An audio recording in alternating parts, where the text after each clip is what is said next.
Hi, if you're new to my page, I am Alicia So Awesome. I'm a board certified acute care nurse practitioner. I've been in the nursing business over 10 years.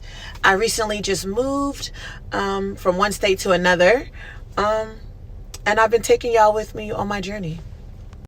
Initially, when I moved, my plan was to work PRN or part-time because I really just wanted to dedicate the majority of my time to community service through my son's nonprofit organization. I was unsuccessful with finding a part-time job.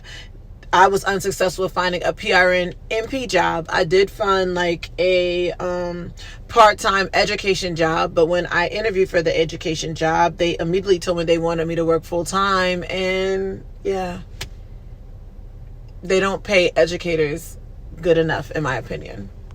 So I got the job as an educator, and I was like, I'll do that, and then I was talking to my mentor one day, and she was like, you're gonna be bored. Like, yes, you have been an educator part-time before, but you were still working in a clinical setting. You're gonna be bored. Like, I think you should consider just working full-time at a facility there, because I fear that you're gonna go and teach and be bored.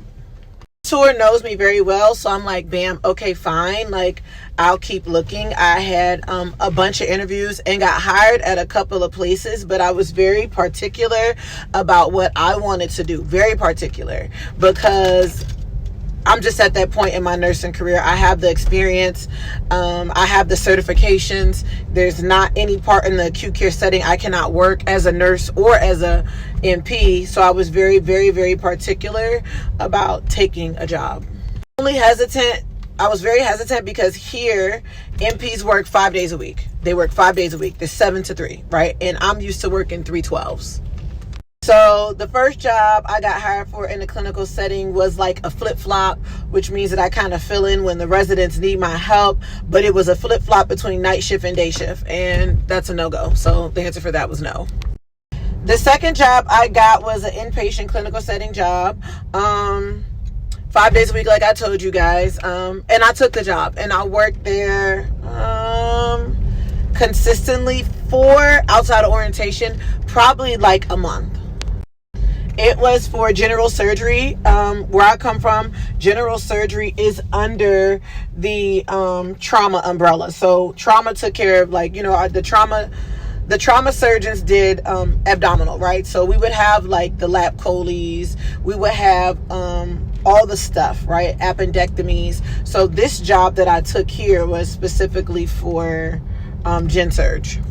And I come from a high functioning level 1 trauma center, and understand that in a big city. So understand that it's organized chaos, right?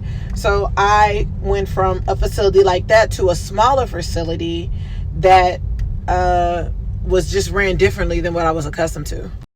One of the things that I was not accustomed to that I had to learn was a whole new charting system. I came from 2 systems, Cerner or Epic. Those I can maneuver like a charm.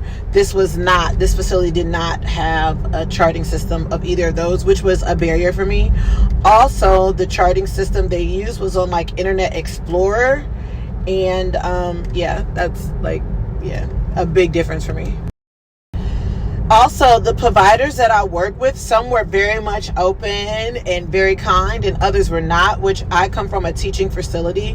So the physicians there are very much, I'm going to say personable, because they're accustomed to training residents and nurse practitioners and PAs. So I never had any communication issues. At this facility, it was different. I had some physicians that were very good at communicating, and I had others that just wouldn't follow up with me at all. I also come from a facility where you split the workload. So if on trauma alone there is 70 patients and there's 5 NPs, we break it down so everybody has an even amount of patients. At the facility where I got hired at here, it's not like that. If I work gen surge and I only have 6 patients, then I take 6 patients. But the person working vascular might have 17 patients. They take 17 patients. That was difficult for me to deal with.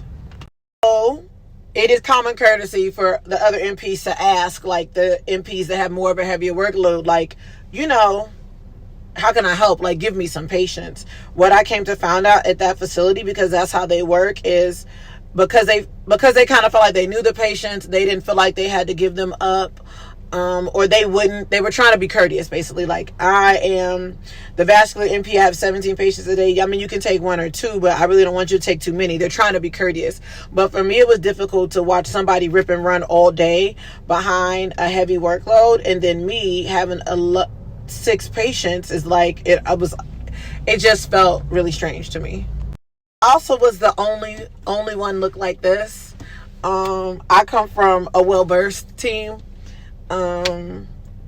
Yeah, that was difficult for me too. That was definitely difficult for me too. If you follow me, my financial responsibilities are a lot because I am the caregiver for my mom, and she's always going to have the best of the best. So I have a heavy financial, like, I have a lot to take care of financially, right? And because I was a full-time and I work 5 days a week, there is no time. I mean, when are you going to pick up a shift? You work 5 days a week. I was told that as time goes on, you could pick up a Saturday, but then Saturdays is 6 days a week. So I got to work 6 days a week to make extra money. That right there was really the deciding factor for me. Like, I have a lot to take care of. I have to do it. You know what I mean? Like, and I'm okay with doing it, but I have to be allotted the opportunity. And because we're required to work the 5 days, I would never be allotted the opportunity to work extra. It's not like I could have worked 7 to 7, because then they have night coverage that comes on and works 8 hours. So I made the switch from working acutely inpatient to working for a provider agency, right? They have nursing agencies. I work for an agency that's specifically for providers, MDs, PAs, and NPs, and they place us in facilities that have a high need, and we get paid for productivity. How productivity works is the agency requires me to see a certain amount of patients every day. And any amount over that certain amount, I get paid, right? I get paid for the additional amount of patients I see. So like today, the person I was rounding with, she went 6 patients over her productivity number. So she was required to see a certain amount. She went over by 6 patients by like 10:30 a.m. So just think, she had like the remainder of her day to see more, to not see more, to just follow up on anything that came up emergent, to just chart.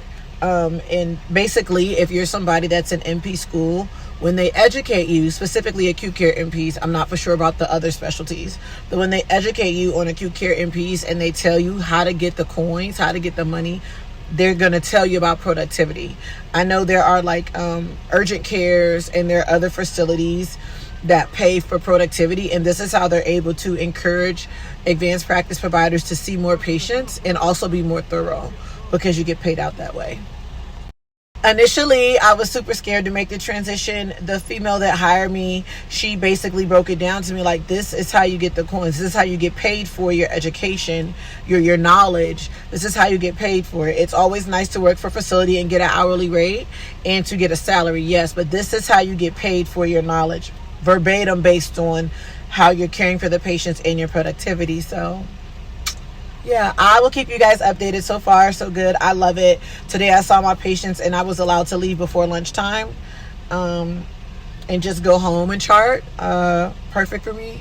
Perfect. I am still required to be on call for any type of issues going on with my patients until 7 p.m. But you don't have to be there to be on call. Yeah, I'm super duper blessed, super duper happy. If you guys have any questions or concerns, or if you're a provider interested in working a job that's based on productivity, just hit my inbox. Yeah. So let me know what you guys think about it. Is it worth it? I got hired for my NP job while I was working PRN as an ICU float nurse. So I came out of being a nurse directly into working for an hourly, right? I worked for an hourly rate. At that job, an additional pay came if you picked up additional shifts. So we were paid anywhere between $1,200 and $2,000 to pick up an additional shift. So you could definitely get to the money that way. But for these other facilities that have NPs working 5 days a week, it's more difficult for them to make extra money. So tell me what you guys think about getting paid for productivity. I was always educated that that's how you go. I know PAs that make $300K a year working for a small clinic somewhere, but they're rolling through all the patients and they're rolling through them swiftly and they're getting paid for productivity. So comment below, let me know what you guys think.